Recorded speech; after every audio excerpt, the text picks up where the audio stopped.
Hello, everyone, and welcome to Cannabis Nurses of Color live speaker series. Tonight, we have a great speaker series lineup for you. But before we get started, we just want to say hello. Welcome to our speakers series. So these are speakers within the cannabis industry that come to share information, impart their wisdom, or share about their cannabis journey with us here on the Cannabis Nurses of Color. We are a small grassroots organization that is a safe space for Black and Brown nurses to learn about the cannabis industry, to receive advocacy as we move in this space, and also education. I am one of the co-founders, Sandra Gwines. And I also have our other co-founder, Ivory Davis, who is with us as well. Today we have the wonderful Ebony Smith, who is a registered nurse, and they are coming to us from the Mid West Canna Nurses. I want to make sure I'm saying that right. And I also have Biyyiah, oh my gosh, she's going to kill me with her name, Biyyiah Lee, who is also a registered nurse. These two nurses are just amazing. I'm really enjoying everything that you guys are putting out there in the Midwest. I know that this industry is challenging, so to have you guys kind of share, kind of what you guys are doing out there, how you came to this cannabis industry, and just, share some wisdom with us, because there's a lot of nurses out here who are, one, just learning about cannabis, maybe just starting off in the cannabis industry. So, we obviously want to encourage nurses, but we know it's challenging. So definitely share with us those parts as well. But yes, welcome to CNOC Live Speaker Series, ladies.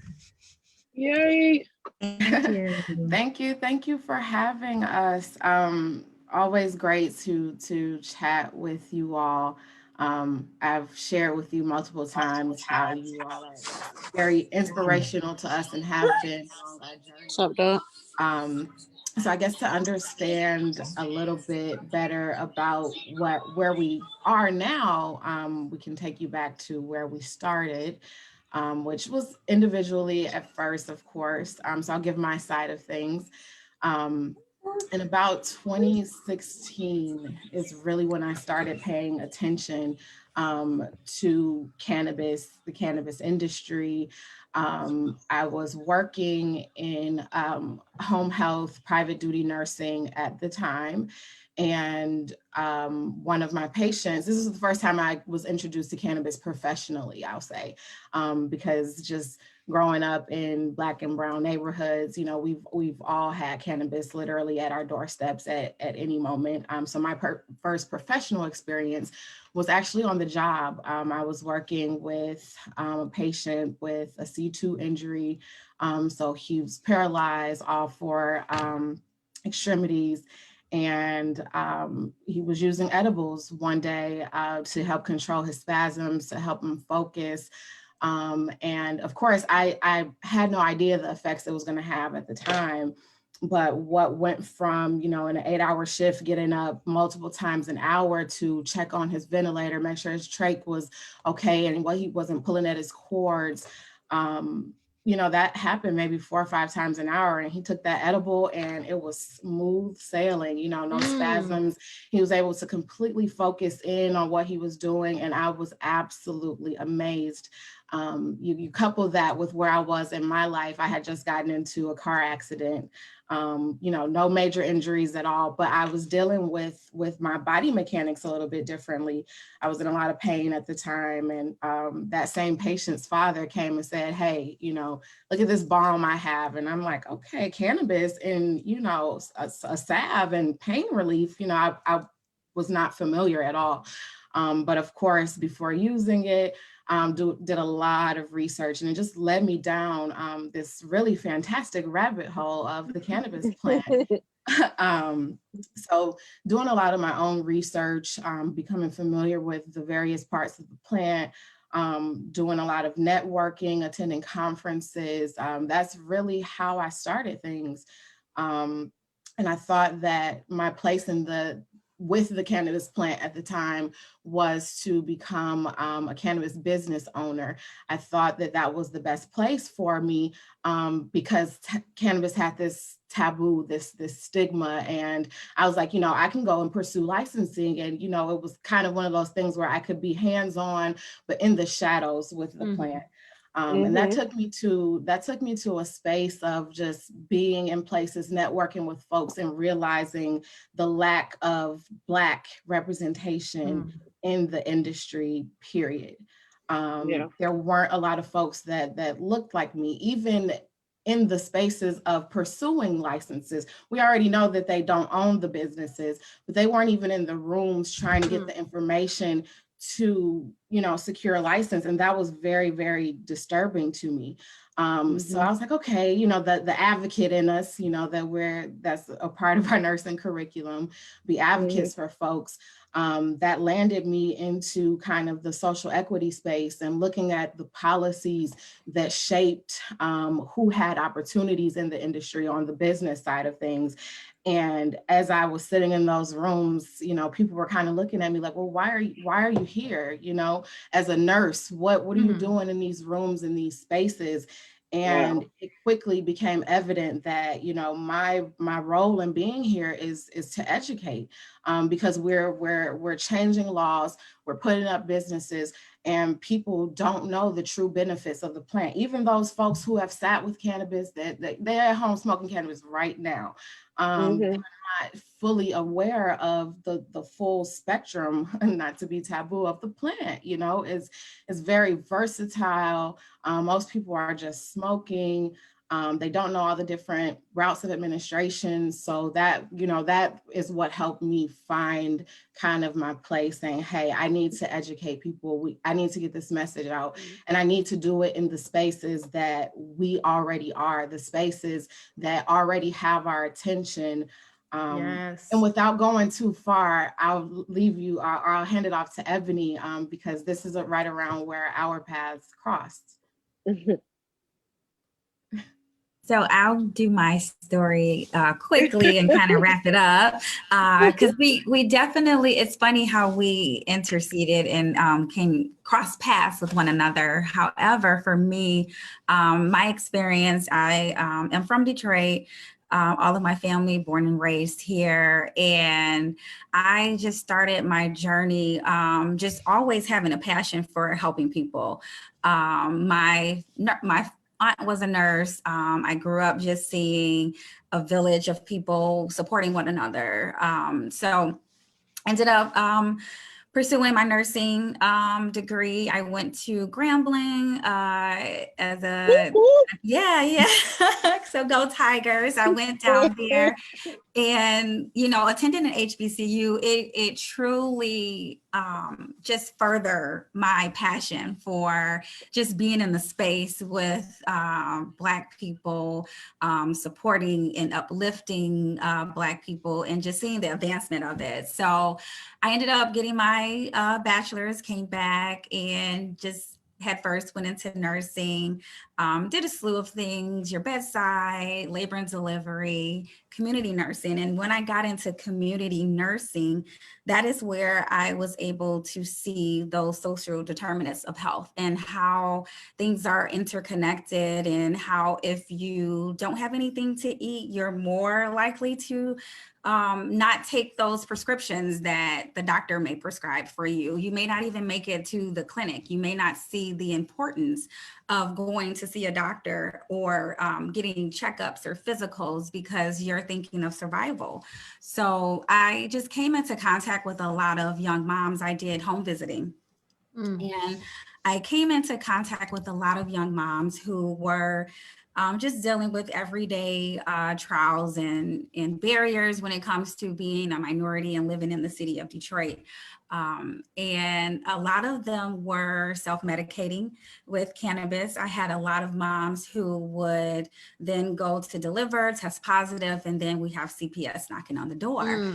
Yeah. And, you know, I was the nurse who they would contact and say, hey, by the way, do you know that your client has been consuming cannabis? And I'm like, yeah, for reasons, you know, but it just kind of just shined a light on that stigma, the response that comes with someone testing positive for cannabis, whether they are, you know, with child or not, just that attachment where you could essentially lose a lot of those incentives that you may have, whether it's housing, you may lose custody of your children, you could lose your job. So I just was constantly seeing that. And then I ended up going into primary care. I'm in a clinic now, and just more of the same. I'm seeing more patients who are consuming cannabis outside of using the prescription medications. So our Tylenol 3s and Tylenol 4s, our Xanax, our opioids,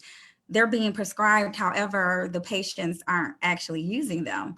We're doing urine drug screens and they're testing negative for everything outside of what they're taking, but then cannabis is positive. So it's just interesting to see. So just trying to make that connection and support folks with the decisions that they're making and making sure that they're doing it safely. So I ended up having a conversation with a supervisor, and she's a nurse and old school from Detroit, used to be a Black Panther, and just very open to just, you know, supporting and uplifting folks who are disproportionately impacted. So she told me about cannabis nursing.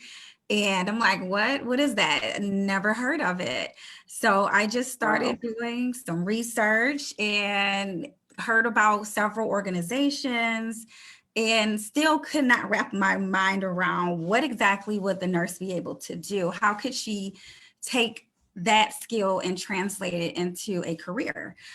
So fast forward, this was years ago, probably in 2014. So fast forward, I meet Biyyiah. We're at a dinner together, work related, and we just ended up talking about cannabis. And she's like, yeah, I just came from a conference. And I'm like, wait a minute, what do you mean a conference for cannabis nursing? So it just it came together super organic.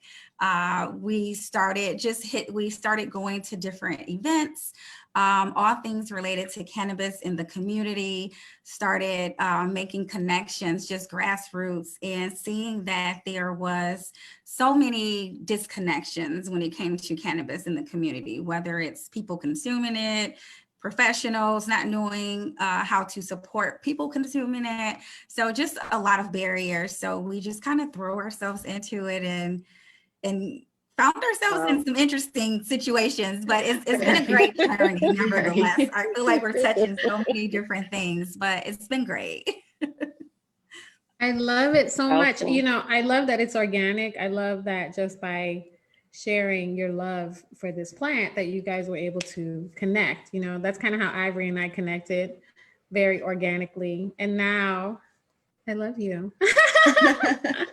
Yeah, and you know what? I was thinking about that when they were speaking, because I was thinking of all of the ways we already love them, and in their story. Now we see why, because their story resembles us. Like Biyyiah, and I hope I'm pronouncing your name correctly. You got it. I know you like the policy and the equity, and Ebony, you probably do too. But I know Biyyiah does, and then I feel like I got a connection with Ebony because we went to the same HBCU and yada yada. Then y'all organization, like the way y'all move, it feels like me and Sandra. So it just it feels good to see other sisters in this space that's figuring it out. You know what I'm saying? Yeah. Just, you know, figuring it out organically. And that's the big part, figuring it out, right? Because it is there's no blueprint to what any of us are doing right now. Like we're all figuring it out. Everybody in the industry is just figuring it out right now. So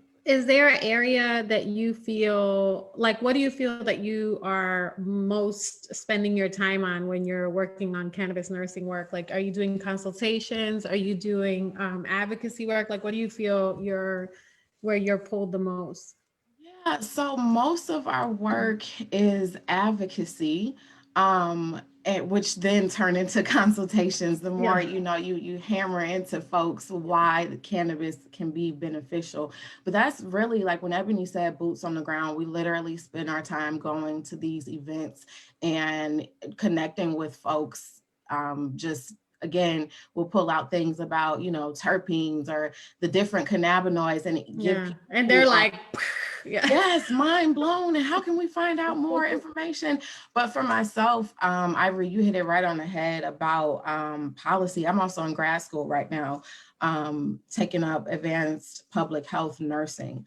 So for me, it's been very, very important. Like when Ebony talked about social determinants of health, like we are literally, it's been so rewarding these past like 3 weeks. Literally everything I'm doing in school has been aligned with what has been going on with Wow. our cannabis nursing journey and in the community. But in thinking about social determinants of health and the various policies that need to be changed and affected for us to have a space in the industry, for us to be at the table when these things are being drafted, when they come down the pipelines, I do think that that's where I'm going to be most effective. I love the policy part of it. I love the academia part of it as well. Like just teaching people about the plant, nurses and other healthcare professionals alike, because what Ebony said is so true. Like most people don't know how to counsel folks that are consuming cannabis, and you'd be surprised how many folks actually are. And that's not okay. There's a big gap in the availability of healthcare providers to be able to work with patients who are using cannabis. And I want to be in the space. I am actively positioning myself in the space to make a change in that regard. I love it. Ebony, what's your if policy is not your ish, what's your niche in the Well, you space? know, I'm kind of in the middle. I'm doing a little bit of both. I feel like I am 1 foot in and 1 foot out. And when I say that, I am in the community because I'm frontline. So I'm always doing education, just even in my day-to-day. So doing a lot of patient education, advocating in that regard with healthcare professionals in my day-to-day setting, and then also doing advocating on the policies. We actually both served on a work group for the city of Detroit, and it was involving social equity and creating work recommendations to bring adult use into the city of Detroit. So we both ended up just seeing that before you can educate folks about what cannabis is and the benefits of it, you have to advocate. You have to create some of those remove some of those stigmas. You have to bring awareness to what people are doing in the policy and why it affects the folks who can't consume it or the folks who are coming into your clinic. So it's a lot of it. Like I said, we're doing multiple things, and I think policy and teaching it goes hand in hand. When you're teaching, you're essentially advocating for it because a lot of times they don't know the benefits of it. They're misinformed or they choose to not know. And that could essentially be healthcare professionals where, you know, you have to take a more firmer stance on that and do bring in, you know, some of those evidence-based facts and direct them to certain things. But it is a lot of teaching. And I say that's advocating as well. Yeah. I was gonna say like the more, and I'm sure you all have experienced this too, but it's almost a niche in this space. You have to have it, of course, but to be in this space is to wear multiple hats because there's so much ground to cover. Literally, I mean, any issue that you can think of, it needs somebody to cover it, you know, in the cannabis space right now. And, you know, as nurses, we bring a very a variable skill set that it really transfers well into this space, because we are educators, because we are advocates, because we are trusted, because we are respected. And that's our persona before we even, say anything about cannabis. And then for us, the representation factor is also huge. Being able to have that relationship with someone that looks like you is invaluable in the Black community. So yeah, while I am the policy person, and Ebony is definitely in the community, that's on today. On tomorrow will be switched, and by Wednesday, we'll have a couple other badges on us. So it just depends.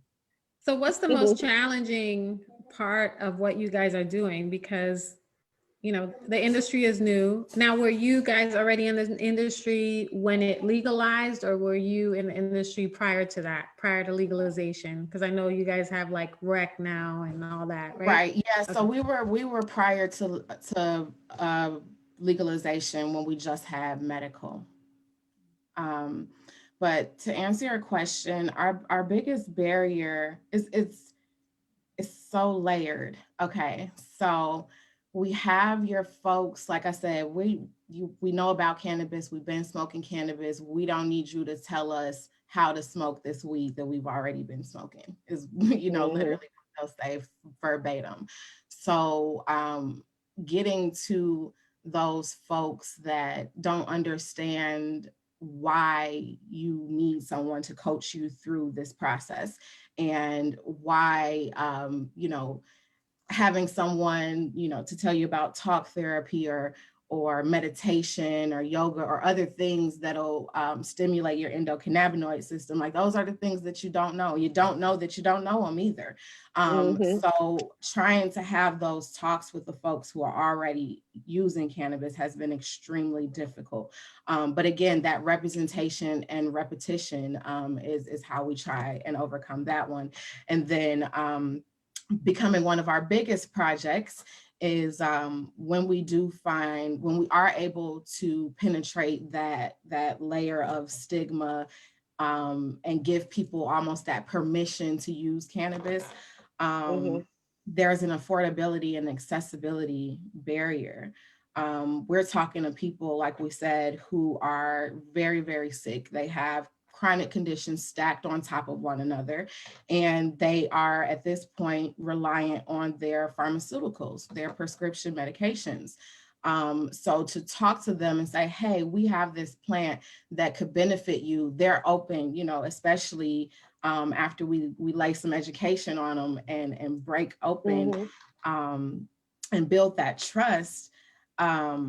They can't afford, they just bottom line can't afford it. If we're talking about supplementing your normal medicine, that regimen, you're looking at anywhere on a good day or in a good month, maybe $200 a month for those products. You got receipts. You got receipts. Receipts. Okay. Yes. I saved this because I was going to do a live and actually show it, but let's see. So what we have here is for 3.5 grams, 3 jars, and another cartridge. Okay. So this is $245. Okay, I don't know if y'all can see that because my screen is kind of janky, but $245. So this is a month's worth of cannabis. It might last me a little bit longer, but that's only because I have other more cannabis. Yeah. But this is what I bought, and it is shocking to me sometimes the amount.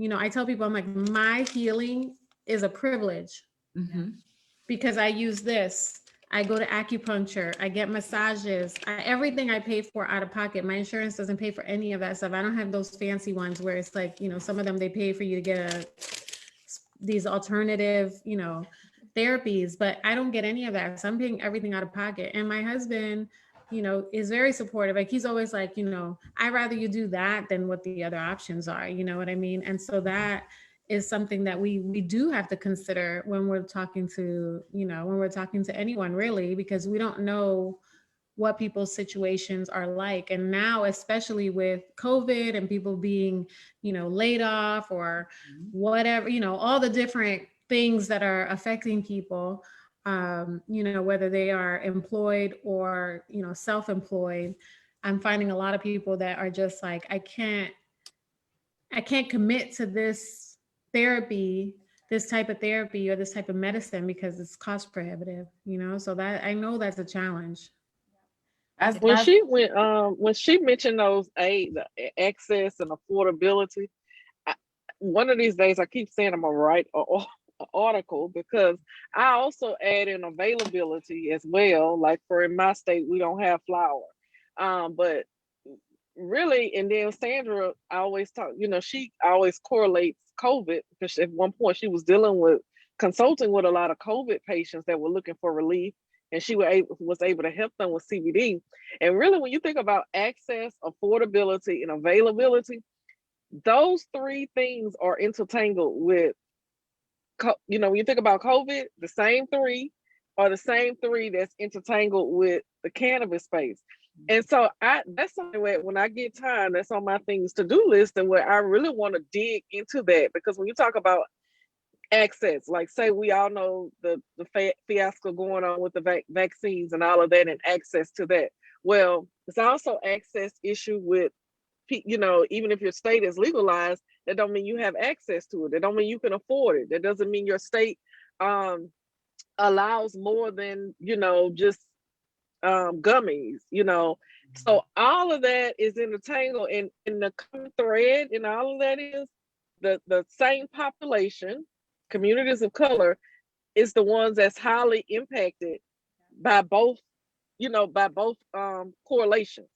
So I think that's, it always comes up, and it's, I always think about it when Sandra says that, because of her working that she's been doing with COVID patients. But that's just really something interesting, and I think something that deserves a deeper dive, as well. Think about healing when we think, okay, as all of you are cannabis nurses, when we recommend people to, if they want to smoke, we're going to say, okay, well, rolling a joint, smoking a blunt is probably the last thing that we would recommend. We would prefer you to try a herb vape, blah, blah, blah. Well, they got to be able to afford that, right? So it's almost like how, like your risks increase based on affordability as well, because they're buying these black market stuff we know exists, it's out there, so people are buying stuff that's not always the best. Not to say that there's not great black market stuff. I live in California. I can tell you, black market is thriving here, but it is it is a challenging space, because it's like, what, I want labs, and if we're preaching to the choir, you know what I'm saying, that we want to make sure that our patients are accessing the best, right? And what's safe and healthy, but at the same time, can they afford that? I always do in my consultations, I'm always like, listen, these are the tools I recommend, but if you have to smoke, then that's where we're going to go with this. Like the most accessible thing for someone is to roll a joint, because it's the least expensive route for people to access. And even in those situations, you got to count your small victories, right? Like you got to be aware of the milestones that a person can reach. So for those people like, hey, I know you've been smoking weed for a long time. Well, what type of wrap do you use? Oh, I use a backwood, or, a game leaf, or, my swishers. Okay, well, here's an alternative. Try hemp wrap, you know what I mean? Try a banana leaf, or, something that is a little bit more natural. And for me, I those are small victories all day. I count them because of just like the population that we serve. All of these folks, like we were saying, they can't afford it. So either A, they're not trying it, or B, they're accessing it from places that haven't been tested. And it's just it's one circle after another that we're working with affordability and accessibility. it's like once you get folks past the traumas that came along with cannabis, and it still do for some families, you get to the other side of it and there are still barriers. So more reasons why we're here in the space as cannabis nurses. Yes. It sounds, doesn't it remind you of community nursing? I just think about my last job where I would go out to the homes and would be overwhelmed with how many barriers they had and how many resources I had to gather for them before we could even get to a space where we're educating, you know. And I compare it to cannabis because we say it's an essential item. It's a commodity. It's something that is going to benefit and improve the lives of your common folk and people who are experiencing ailments. However, the ones who typically need it the most don't have access. And it literally reminds me just of community nursing in general, you know, that affordability. They're going to get whatever they can get their hands on, you know, and you sometimes have to meet them where they are. So indeed, those small victories are sometimes all you're going to get, you know, or even just acknowledging. That's a great comparison. I never really thought of it that way, but it is true. I used to do community nursing as well for mothers and infants, pregnant women, and then ages 0 to 5 Same kids. here. Yeah. And it was like, you know, just getting them to use a condom. I was like, I will bring them to you. I will drop them off, you know, but there's barriers. There's so many barriers. And I remember feeling like, man, there's so many layers to this. You know, it's like, she got to go to work. You know, she can't go to her appointment. What are we going to do? You know, how can we facilitate this? Like, and you can't even be mad about the barriers because we know why these barriers exist. Like, it's not her fault that these barriers exist. And most people are like, well, you know, she should have did this and then she wouldn't be there. And it's like, no, this is the way the system is set up. It's set up to keep you going in this cycle over and over again. You know, I mean, as a product of the system, I feel like, you know, I always feel like I always sit and wonder, like, what was the loophole and how did I get out? You know what I mean? But you know what I mean? Like, it's just, you look at those social determinants, as you say, and you're like, you know, how many of those have to be stacked against you or, you know, in your favor for you to be able to, like, you know, move from that status or that place. But as we all know, it doesn't matter how far we go, we still have, you know, our family. We still have our grandparents and our aunts and our uncles and our, you know, cousins. And it's like, we can look at our, you know, at the nucleus around us and see that we're not far removed from all the issues that affect our particular client demographic. So I tell people, I'm like, it's like we can bag lady. Yes, so much. But you know what? And you know what? Oh, go ahead. No, go ahead. Go ahead. I was just gonna say though, as trialing as these have been to figure out and to think through, it pushes us to innovate. You know what I mean? So we actually are in the process of developing a nonprofit to address affordability and accessibility locally. Got a great team together. We've got another nurse who is really into like holistic coaching and some finance folks, some legal folks to really figure out how we can put some onus on the people who make the products, the people who distribute the products, to make sure that they land in the hands of folks who really need them but can't afford them. So hopefully, you know, it sucks that we have to be in this place, but you know, these struggles really do, I think, bring out some of the greatest inventions and innovations that'll push us forward. So hopefully we can have an impact in that regard and get some products, get some discounts and a little bit more education for our community. It's so funny that you say that. Interesting, because if I was to add a point number 4 to my access, availability, and what was the other one? Affordability. Number 4, and I don't know, I don't think I have an A to start with this one. Accountability. Well, I guess Yep. Accountability. Accountability. Yes, There you that's go. it. Okay, because I was gonna lump it up under access, but we'll put it under accountability, and that's because, like in my state, um, again, correlation with cannabis and COVID. Just like all of these states are not, they're able to collect all these data points except race. Like, why can't you collect? You putting all this information in the system, but somehow when you get to race, that gets missed out of the system. So we're not able to see the extent of the disparity. Well, the same thing with cannabis. In my state, they can tell you how many prescribers, they can tell you how many scripts, they can tell you, what area, any demographic you want, but they can't tell you the breakdown in race. And guys, I don't think that that's an accident.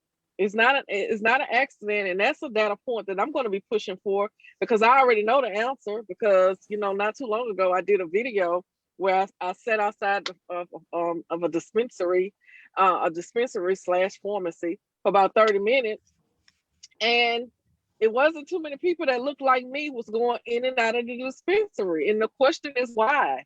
But you can't do that deep digging until you're able to prove that it's a disparity. And how we prove that is to, first of all, document it. That's nursing 101. If it's not documented, it's not done. And then once that's able to be done, then we can talk about bringing in, assistance programs to help. There are people that want it, but this thing is so out of touch to our community, a lot of our community, to where it's like, even if you identify somebody who, like, oh my God, they will be an awesome candidate for cannabis. Well, if they can't afford it, then you like, okay, do I even want to bring it up? Do I even want to talk to their family about it? If you know they're not going to be able to afford it. So that's another just unfortunate thing in this space. I'm glad you said that. We're working on it. That's good. Fill in these gaps and address these barriers. Are you both still working traditional nursing roles? Yeah. Well, for me, yes, I wish I was full-time as a cannabis nurse, speaking it to an existence. It's going to happen to me. That's right. But no, I'm still doing a 40-hour-a-week nursing gig. I'm not, I don't do direct patient care anymore. I'm in insurance, which is a whole interesting conversation related to cannabis that we had a little while ago. But yeah, that's primarily where I function. Okay. Utilization management, and a little bit of care coordination here and there. So, and then Ebony, you're also currently working a traditional nursing job? I am. Okay. I am in a clinic. So we do wraparound services. So children's, infants to adults. We have a WIC clinic. We have dental. I do testing for COVID. We're doing vaccines soon. So I am on the front lines doing 40 hours. Is this a public health, like a public health clinic? Okay. Yeah. Very cool. Okay. Yeah. So definitely just in connection with just the marginalized community that we're talking about. I interact with them day to day, and it's always an opportunity to teach, and to learn. They definitely are resilient. We're resilient. I mean, you and I have a lot in common, because that's where I thrive. I like community health. Like, I just like being with my people. That's same thing. I remember when I did home visits, and my husband was like, all right, I'm good with you going into the hood every day, because where we lived, it's kind of interesting, because I feel like every hood is different, and I've been a nurse in different hoods because my husband's military, so I've had to move all over. I'm from New York City originally, from the Bronx, and then, I just felt like any other place was just regular. After you grow up in the Bronx, it's like, well, we're good. But I feel growing up in Chicago, I'm like, this is your downtown. Okay. Yeah, that's it. But you do realize that New York City was developed, and then our hood has an infrastructure around it to maintain it. And many of these, I feel like once I left New York and I went to other hoods, what I realized was there were like food deserts. Like there were so many disparities. It was just shocking to me. Where in New York City, it's like there was there were things within reach, you know, you can access certain things. Like I didn't feel like there was ever like a food desert because you got a bodega or somewhere you can buy some fruits or something, you know what I'm saying? But when I moved to other places, I felt like transportation, you know, food, resources, like were just so limited. That was the shocker to me, because I, again, was raised within the system. There was always some program my mom had us on or in, or, you know what I'm saying? Like, you know, working in community health, you know, all the programs. I was one of those kids that was in all of them, you know, and I'm grateful for that. So when people, you know, I'm one of those people that's always proponent of like, you know, we have to fund these programs because they're so needed. And I know a lot of times people don't realize the benefits of like WIC, or I used to work for a program called CHIP, Children's Health Investment Plan. And, you know, these programs are so important, you know, uninsured mothers, like, and what we don't realize is that those little programs, little things are what helps change maybe like 1% of the population, you know what I'm saying? That helps them like reach a higher level education, you know, better health outcomes and all these different things. I mean, I wish I had the statistics of what those were, but, you know, community health, I think is super important. So like you said, educating and at the community level is important. Now, what has been your, because I know you guys are doing a lot of advocacy stuff as well, like when you're not in the community setting, when you're working with other people's in the industry, or you're working with others who are, you know, medical professionals, or, you know, in that area, what are you finding any like pushback to like nurses doing this education, or are you finding that people have are interested? Like when you're talking to outside of like, you know, our community, like community health, but more of like the providers and the healthcare professionals and those ancillary people. Yeah, I mean, really, it goes the same that it does when we're talking to people in the community. We really have to bring on the knowledge and do the explaining of why it's important. And, you know, maybe the difference is we have to make sure we come with the research behind it. It's like, where's the evidence, you know, pointing them to the articles and the various trials and reviews and things of that nature. But generally it kind of depends. You know, we have our millennials who are very open to learning, but when you are looking at some of the older providers, the more traditional folks, they're not very open at all. You find the same phenomenon with the consumers, that people are like closet advocates, even if, you know, they may support it or maybe talking to their patients about it, you know, without maybe telling someone else. They aren't quite ready to step into the light and advocate on a grand scale for folks.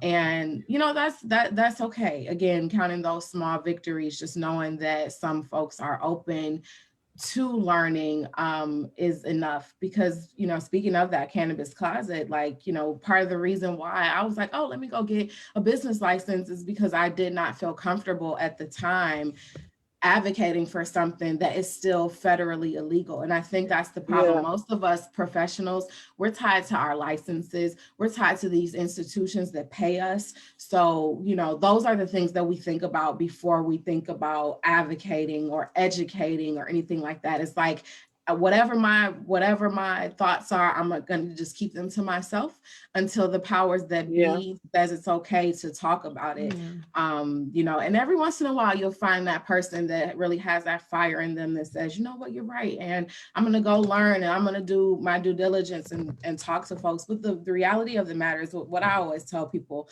I'm like, I'm not asking you to go out here and start giving recommendations. I'm not asking you to come and do what we're doing and be on a stage. But just think about, first of all, educate yourself. And then number two, think about how you can incorporate this newfound knowledge into your everyday practice, because I guarantee you there are many ways. So again, lots of hesitancy, but, you know, getting people to take those small steps has been the best method that we've come across so far. So during the pandemic, how has that, I asked this question pretty much to everybody. Have you had to change anything you're doing, or has it been positive for you, the pandemic, as far as like opportunities?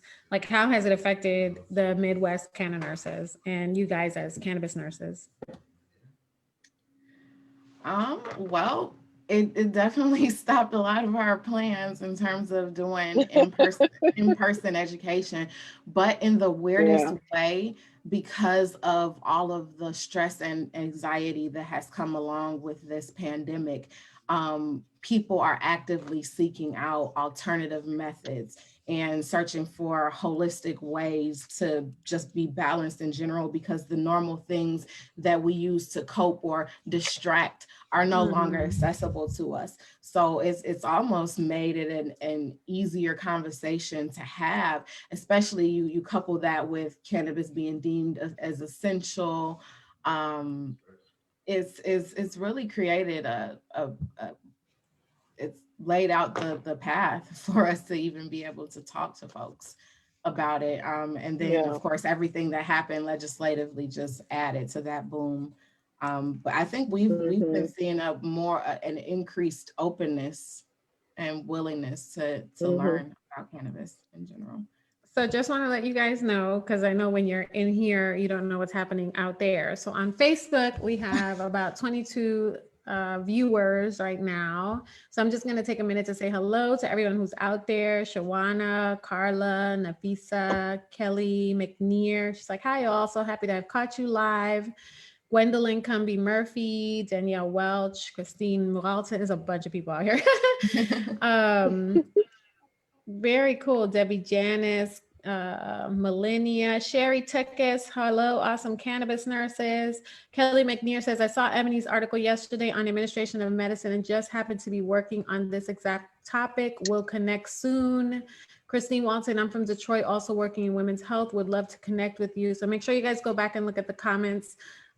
Gail Pedersen, she says, hi from the upper Midwest. Kelly McNear, policy and advocacy in the community is a must.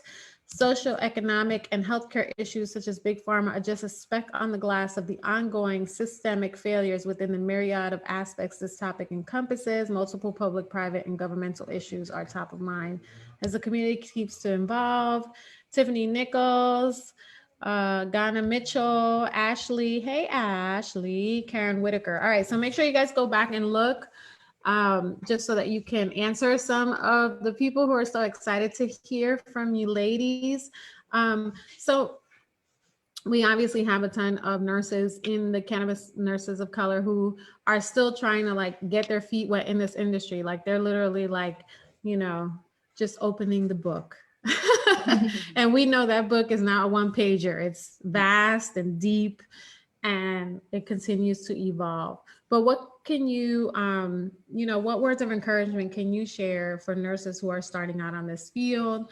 Or any nugget from your experience as cannabis nurses?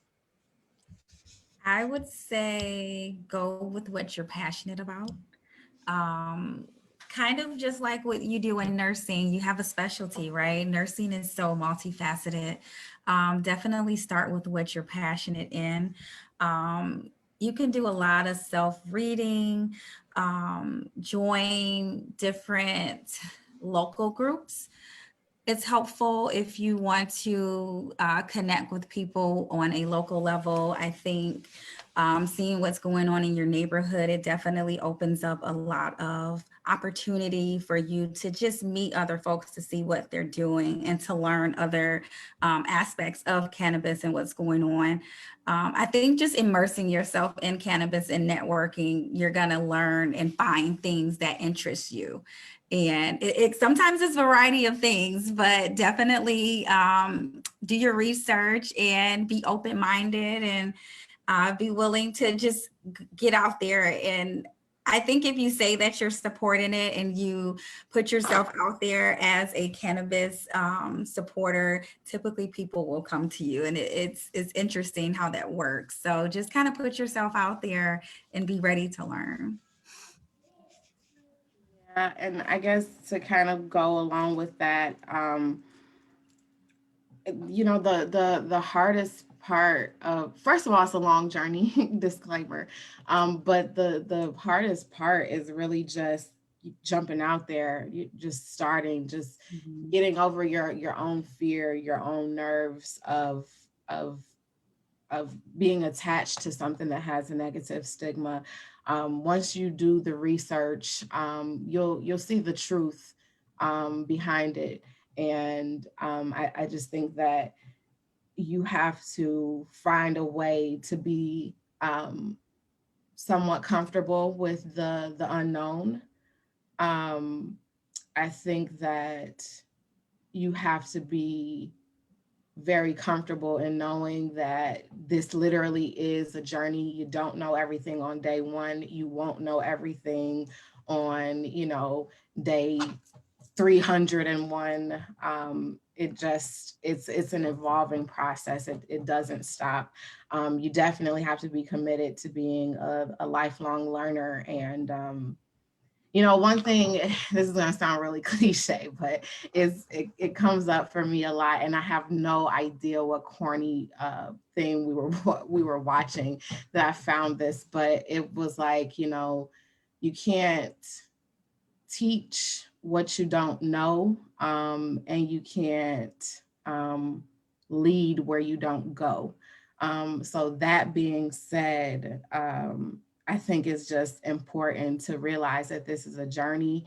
It'll continue to be one for you, for the people that join along with you. But as long as your intentions are pure, and like Ebony said, that you are following your passion, I think the true magic of the plant will be unveiled to you. I think we started this conversation just something that we were kind of talking around, but we didn't specifically say, is that cannabis is so dynamic in a way that it really brings folks together. It enables and facilitates fellowship just in general. And, you know, if you allow those forces to be, I think that, you know, your bounds will be limitless in this space.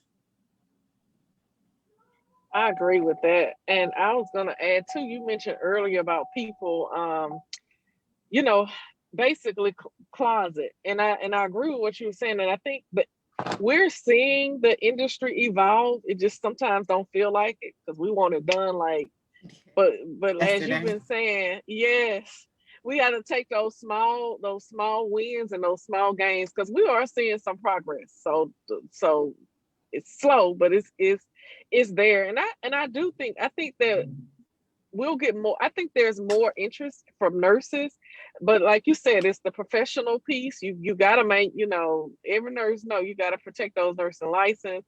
You can imagine what doctors, you know, what they feel, how protected that they may be, and why they may be on the fence as well. So I am so hopeful. Earlier today, I posted about the NFL. Basically having a search committee to start the research on pain alternatives other than opioids. And as sad as it is that it feels like the change is going to come from the outside in, you would think that healthcare leaders, we will be the ones, you know, leading. But unfortunately, healthcare leaders, our leader organizations, are not there yet. But it is, I guess, good to see other organizations taking charge and say, okay, well, it's nothing wrong with us as a league, you know, going in and putting in the work, doing it. So I'm thinking that we're going to see change, and it may be different than what we may think. It may be what's going to be interesting, because you think it's funny, because it's almost like we're going to be looking at other people outside of the healthcare realm telling us or confirming that cannabis is medicine. When you normally would think that would come from the inside, but however we get there, just get there soon. Yeah. I mean, to a certain extent, and in order for a change to be created, we do have to rely on, you know, just other industries in general. We have to have those allies in order for this push to be truly universal. But you know, healthcare is getting there. Like you said, the thing about the licenses and just I guess federally, is our biggest barrier, but we know that we're making strides in that regard, and healthcare won't be too far behind, which is why we're doing what we're doing now, making sure that our people, our healthcare providers, other folks that look like us, that have a really huge impact over our community, making sure that we're ready when this ultimately comes down the pipeline, because it's in progress. And I think that's something so important that you just said, which is that we will be ready, because a lot of people are like, come into this industry and, you know, they hear, oh, you know, the industry is making billions of dollars. And then they just assume as a cannabis nurse, you're just going to roll up in here and just be like, you know, where the money resides. And obviously it's not like that, you know, right. And it's important that we, you know, that we're transparent about that. You know, I love to always share like what it takes for my business to fit into my lifestyle, because everybody has to know what that is. And so, you know, something you guys mentioned before is you're still working your traditional job, but you're carving a space and a name for yourself within this industry, so that when the time comes, you're going to be there and positioned as ready. They're going to know Midwest Canada, oh, they've been there this whole time. You may not have been there to, you know, maybe you're only there in 60% capacity or 40% capacity, because, you know, you're 100% human and you got to give some of that to your job and other things. But I feel like that's what matters. And you know, I hope that we can encourage, you know, our nurse counterparts to find, you know, the area of interest, to hone into it and carve a space for themselves in that lane. I mean, we talk about this pretty much on every single live, where we're like, find a lane, get in it, find your seat right now, get on the bus. It's moving really slow. You don't even have to run to hop on this bus. Right. Right. Just come on. You know, because as we, you know, as we grow and learn, we start to find, you know, every day I message Ivory and I'm like, oh, this person reached out to me. And those, to me, it's never like, whoa, people want me to speak, or it's like, people want to learn. That's what I interpret it as. You know, we're cutting, you know, cutting past this curtain, you know what I'm saying? Like there's a barrier, and the barrier is education. So, you know, us being on the front line of that, and other nurses that are doing the same, I think is such a big and important role. So I love what you guys are doing. Now, what do you have? You know, we want to continue supporting Midwest Canna Nurses. So, you know, what's coming down the pike? What's happening in your neck of the woods? How can we support you? How can our listeners support you? So we actually are going to be next Sunday doing our first, we're calling them BS sessions, blunt study sessions. Okay, I like it. Yeah, and they are just we're inviting people to just have conversation with us around cannabis. And what makes these conversations special is that we are taking the most controversial approach that we possibly can to all of our topics. Inviting people in with the misconceptions that are floating all around us, and using the space as an opportunity to dispel those things. So our first conversation, again, will be next Sunday, February 28th, at 4:00 Eastern time. And we're going to talk about who lied about cannabis. Some folks are familiar with a government program that has been supplying people with medical cannabis for years, but the mass population does not know that. And we're all under the impression that cannabis is federally illegal, you know, it's going to ruin our lives if you even think about it. So we're having a conversation to break that all down. Where can we listen in? Is that on Facebook, or where will you be? So we'll be having the conversation via Zoom. We want it to be very interactive, and for folks to be able to chime in with their comments. We will also stream it on Facebook, but you can sign up or register for the event with Eventbrite. If you go on either Facebook or Instagram and type in Indica PhD, you'll be able to find all the information about the event. Awesome. Indica PhD. Puff Heal Destigmatized, by the way. Right. Having these conversations to lead to health and healing in the Black community. I love it. I love the topic of your thing.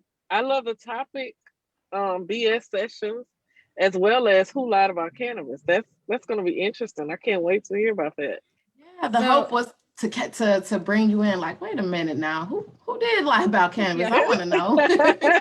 Yeah. So when I ended up having my my account, my merchant processing account canceled, I ended up setting up my business a different name. So now my business consulting services is under Exhale TBS, right? And so people are like, what is TBS? I'm like, exhale the bullshit.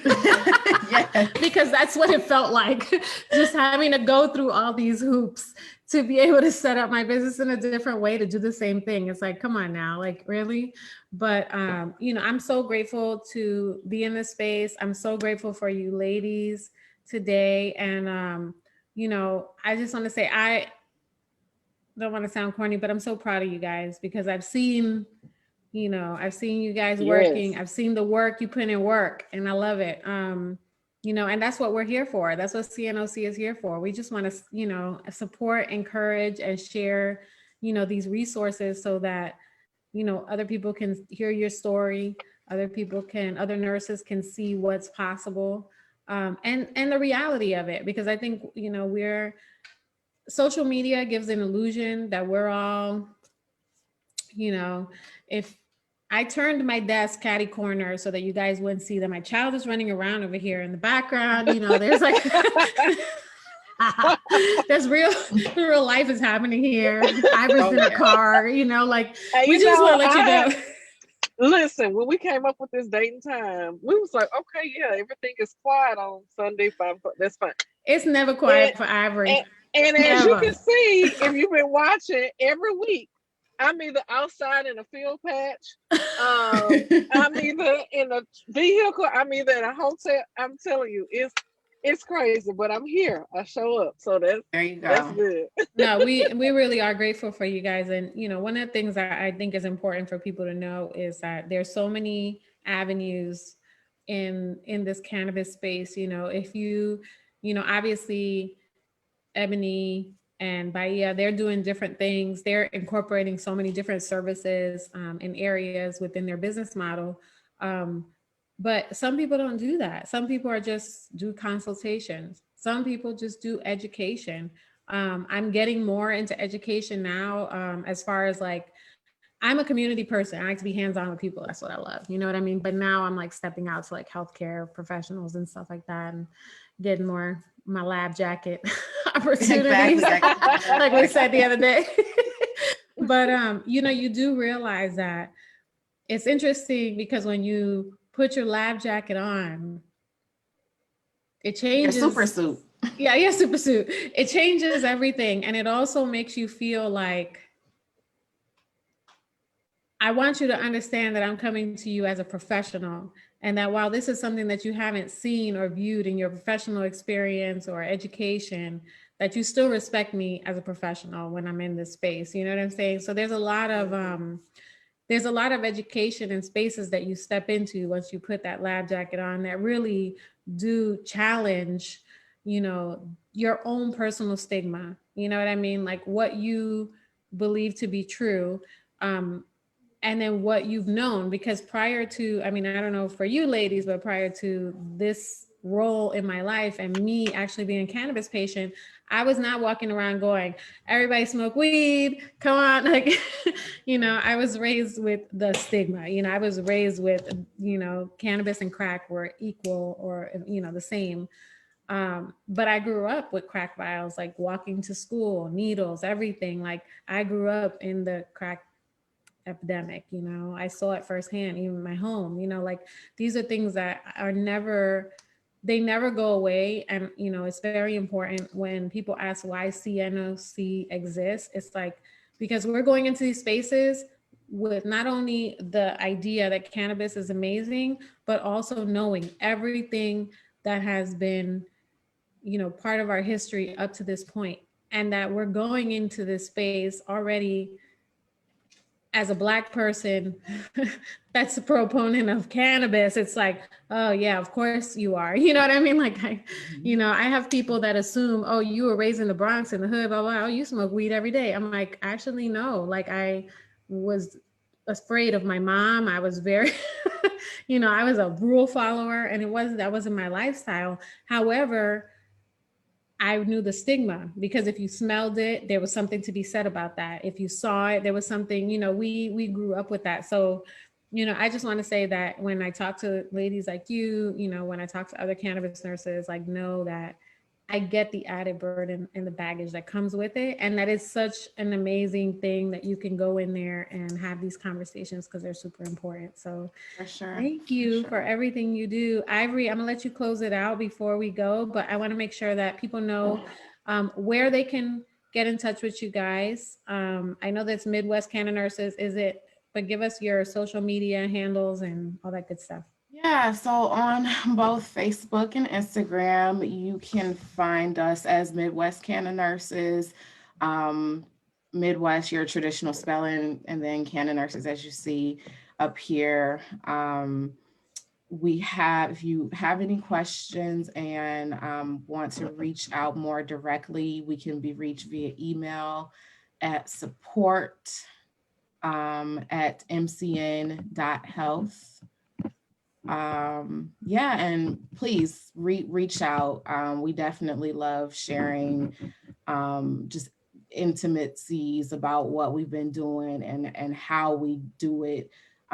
We wouldn't have been able to accomplish half the things that we have thus far if it weren't for folks opening up to us. So definitely willing and looking forward to reciprocating that and helping to be a resource for other folks starting on the journey. So have any questions, reach out to us. Definitely, kind of as you were mentioning, Sandra, there are a bunch of different organizations that pop up that serve various needs for cannabis nurses. Part of why we're so regionally segmented is because what goes on from state to state, even from city to city, looks very different. So right now, our main focus is Detroit. However, we obviously have roots and resources in Chicago as well. So we'll be working very closely in both of those places to continue this work and influence some policy. I love it. Well, one of the things before we get off, I see Carrie, Dr. Carrie Clark is on with us, and she says, thanks CNOC, Midwest Canna Nurses, and the superpower of a professional nurse. So if you guys don't know, Dr. Carrie Clark is the author, published the first cannabis textbook, which is Cannabis, a Handbook for Nurses. So if you're out there, go ahead and get a copy. I am still, as you can see, the pages are fresh. There's no, my pages are fresh. This is my work for this week, is to start going through some of this, because you know, it's a wonderful resource, and it's, you know, it's wonderful to be validated.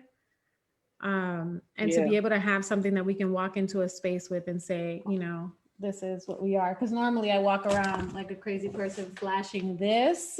Right. Right. I'm like, we got regulations. So for nurses that are out there, we would be remiss if we didn't share some resources. So I'll share what I have on my desk right now, which is definitely the textbook, which is called Cannabis, a Handbook for Nurses. Dr. Carrie Clark is out there if you want to put a link where people can buy this from the publisher. And then we also have the Journal of Nursing Regulations, which is from the National Council for State Boards of Nursing, which has the guidelines for nurses working with cannabis patients. You can actually download this at, I believe it's Journal of Nursing Regulation.com. If you're inside CNOC's community, you can download it from in there. We have copies of pretty much all the resources that we can possibly have. We have them pinned in there. So with that said, Dr. Clark said it's a long textbook. I know. Well, this is not going to be a one sitting. We're going to have to get some sticky notes for this one. But Ivory, I'm going to let you close us out. Well, I'm going to tie in a bow the two tie it in a bow. resources the two resources that you just spoke about. And I'm only going to say we will be hearing more about those awesome two resources. Show them back up again, Sandra. So save the date, May the 5th. So we'll have more information coming out. But for now, trust, believe, you do not want to miss it on May the 5th. More information about the time and the speaker. So excited.